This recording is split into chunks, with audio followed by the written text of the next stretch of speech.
Bonjour messieurs dames. Aujourd'hui je vais vous présenter un hélicoptère en pas fixe, en simple rotor de la marque WL Toy, le V913 qui est le frère du V912. Hein, on a exactement la même télécommande en 2,4 GHz. La seule différence c'est que l'hélicoptère est un peu plus grand que le V912, mais sinon c'est sensiblement les mêmes produits.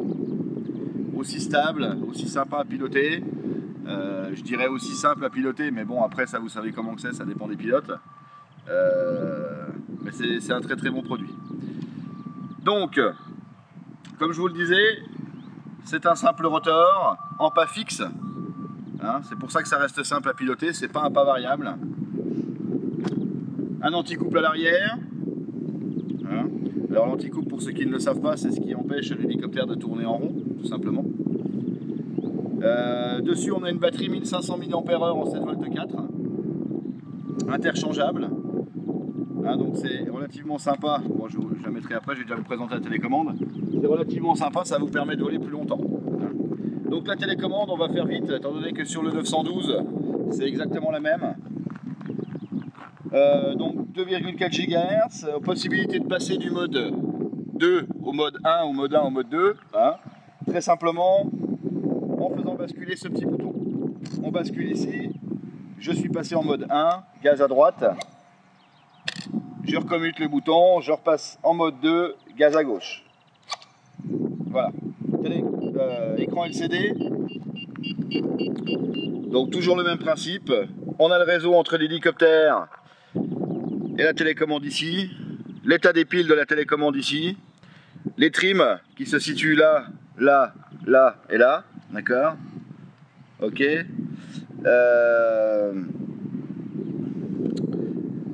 On a deux vitesses, une vitesse très lente, une vitesse un peu plus rapide, et en plus de ça, un petit turbo. Pour passer, quand on met en route la télécommande, donc on a la lettre L ici, donc ça c'est la vitesse la plus lente.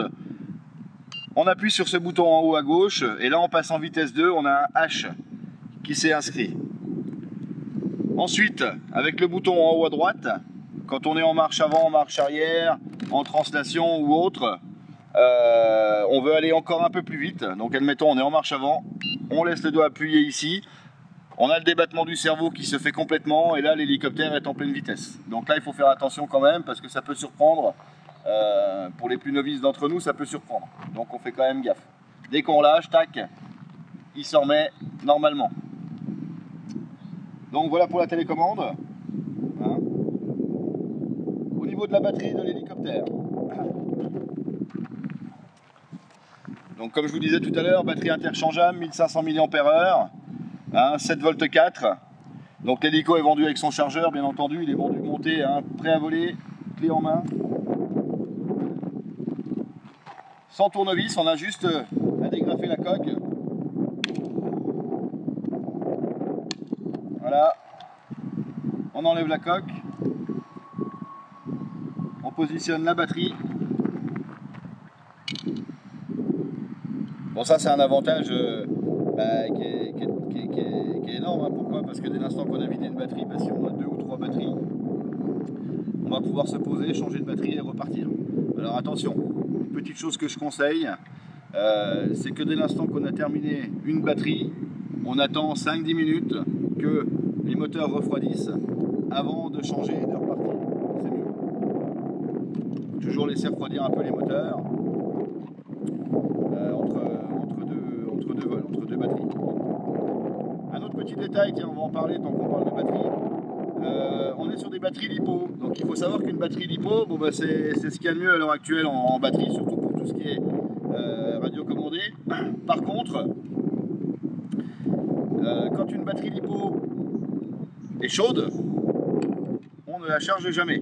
On ne charge jamais une batterie LiPo chaude. Donc quand on a terminé un vol, on se précipite sur son chargeur pour recharger la batterie.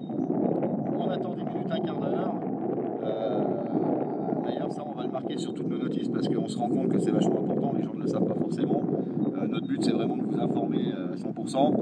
Tout ce qu'on peut vous expliquer, vous dire, on vous le dit. Donc on va marquer sur les notices, dès l'instant qu'une batterie est tiède, on ne la remet jamais en charge. Et une batterie LiPo doit toujours se charger sous surveillance. Hein, on ne laisse pas charger sa batterie en attendant aller faire un tennis ou aller se promener, revenir 3-4 heures après. C'est de la charge relativement rapide, il y en a pour 1h30, 2 heures, ça dépend des modèles. Donc on charge sous surveillance. Hein, voilà, c'est normal. Alors, pour mettre en marche l'hélicoptère, relativement simple, la fiche rouge dans l'hélico. Ok, la fiche blanche, on n'y touche pas, on la laisse là. Un petit interrupteur on-off. On met son hélico sur on.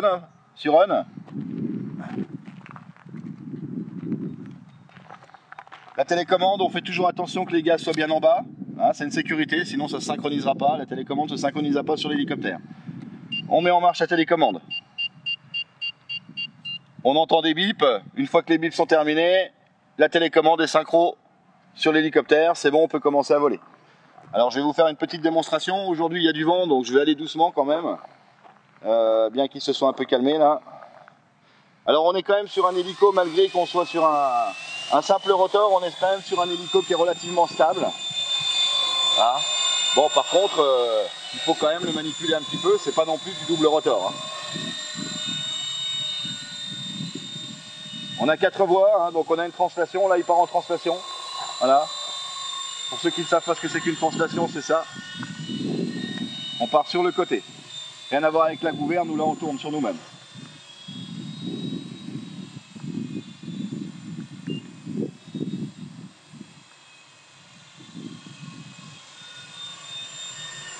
Ah, là je tourne, voilà. Et là je translate.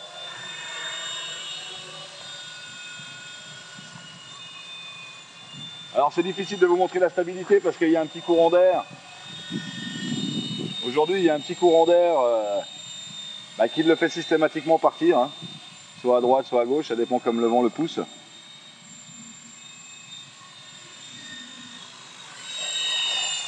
Alors pour les gens qui pilotent du double rotor, voilà, hein, c'est vraiment ce qu'il vous faut. C'est l'étape supérieure. Une fois que vous êtes arrivé au bout de votre double rotor, bon, vous avez envie d'autres sensations, voilà, c'est vraiment ce qu'il vous faut. Parce que c'est super à piloter, quoi. Le fait d'avoir 4 voies, on a des très bonnes sensations en même temps.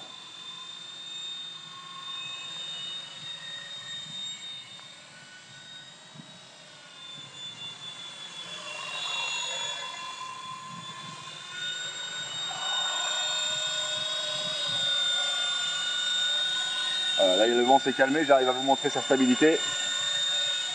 Ouais, il bouge pas, hein. Hyper stable. Si on veut accélérer, on a quand même de la puissance pour le faire partir.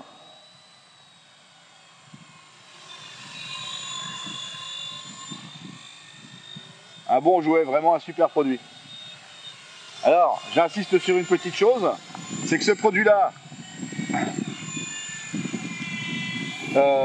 est fait normalement pour les personnes qui ont piloté des doubles rotors, mais on a beaucoup de clients conformes, hein, au pilotage, qui commencent sur des produits comme ça. Il faut savoir qu'on en a énormément qui s'en sortent très facilement. Par contre, la seule chose que je dirais, c'est que je le conseille jamais à des enfants.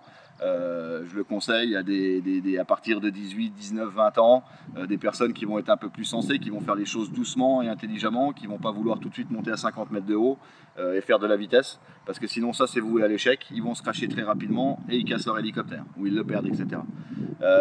C'est pareil, il faut aussi penser à une chose, hein, c'est qu'avec les nouvelles législations que vous avez à l'heure actuelle sur les drones, c'est pareil pour les hélicos, hein, vous n'avez pas le droit de voler non plus au-dessus d'une foule. Ça c'est super important. Bon, ce modèle là n'a pas de caméra, donc je vous parlerai pas des réglementations avec des caméras, mais vous n'avez pas le droit de faire n'importe quoi. Donc surtout faites des choses, c'est du bon sens, hein, comme je dis souvent, faites des choses intelligentes. Vous vous mettez dans un endroit, dans un champ, il n'y a pas d'habitation autour, il n'y a pas de risque de blesser quelqu'un. Vous faites voler votre hélico, vous videz 1, 2, 3 batteries, ce que vous avez sous la main, vous vous faites plaisir et puis après ça s'arrête là. Mais n'allez pas voler au-dessus des villes, au-dessus des maisons, etc. Ça sert vraiment à rien. Si, ça sert à une chose, c'est qu'à force on va avoir... ils vont sortir des nouvelles réglementations et ils vont nous brider. Alors pour l'instant avec les hélicos et tout, on n'y est pas encore énormément, donc je pense qu'il faut vraiment tout faire pour pas nous les mettre dans le collimateur, quoi. Hein. Voilà messieurs dames, à bientôt. Et n'oubliez pas, on vend ce produit-là sur notre site internet www.vosgemodélisme.fr. Allez, merci beaucoup, au revoir.